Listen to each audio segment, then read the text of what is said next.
Mallika, it's such a pleasure to have you here. Thank you. Innovation is an integral part of our lives. When you come to a conference like this, we talk about technology innovation. But innovation in life itself is more critical, I think. And you play a very important role through arts. When people look at you, they think of music and arts and culture. And as you rightly pointed out a little earlier, art is beyond entertainment. The impact is how you bring a change to someone's life. So I think it'll be good to learn from you how you started this journey of making a difference through art. You know, traditionally, if you look at ancient societies, whether it's Greece or Rome or India or China, music and dance and painting and sculpture and storytelling, the purpose was to educate people about what was right and wrong and what was good and bad. So the purpose was educational. It was entertaining, and that's why people listened. It's only really in the last 100 years or 150 years that we have relegated the arts to being entertainment. And in India especially, where we still have oral traditions which predominate, written traditions, where we still have an audience that prefers listening or looking to reading, where we still have a huge problem of illiteracy, the arts have to be realigned to being languages for change. And I realized this partially because I saw my mother doing this. And as a matter of fact, I very naively grew up thinking every artist did this, till I realized that that was not the case. And then several years into my career as a classical dancer, I had the opportunity of working with the great theatre director Peter Brook in this international, very celebrated production of the Mahabharata. And we performed it for 5 years across the world. I played Draupadi, and I was struck by the resonance that this interpretation of Draupadi had with women across the world. Big Aboriginal women in Australia, very, very sophisticated women in Paris, women from Harlem in New York. And without fail, women would come up to me and say, that's the kind of role model we accept. That's the kind of woman we want to say yes. And I thought that, you know, I've spent my time on the one hand being an artist, and on the other hand being an activist for social change. And obviously the strongest language that I can possibly have is the arts.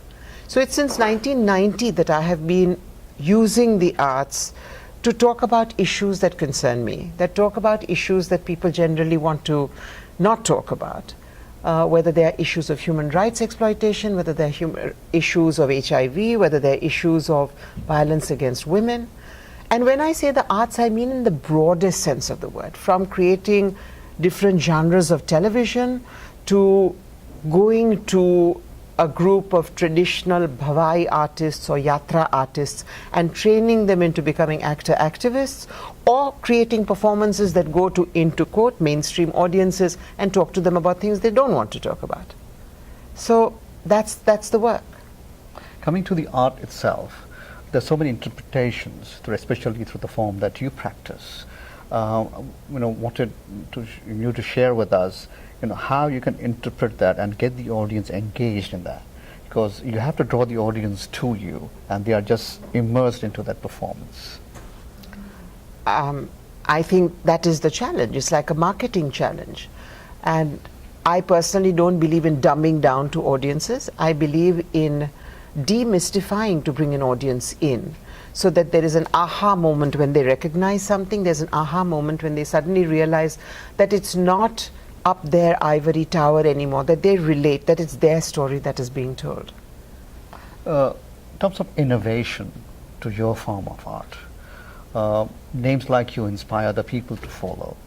But I think it's important for us to learn, because we don't have this window into your world often. How do you inspire for the next generation?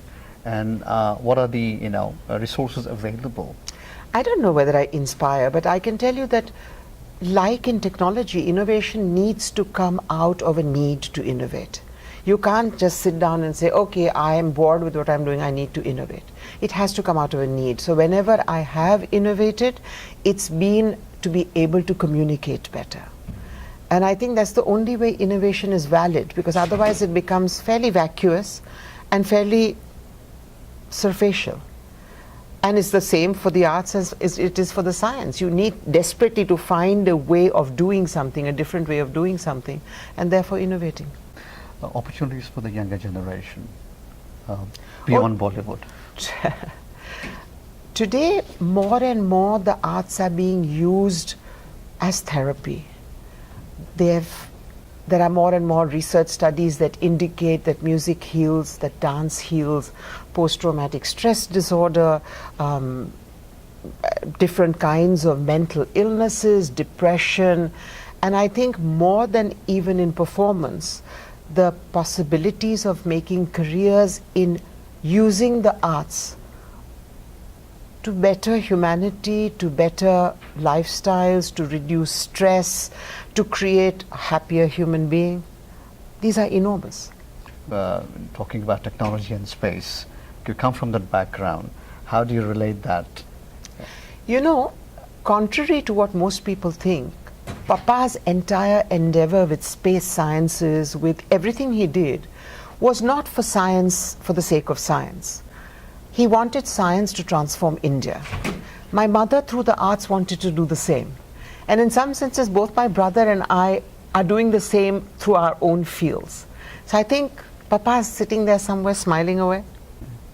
Again, thank you so much. Such a pleasure. Thank you.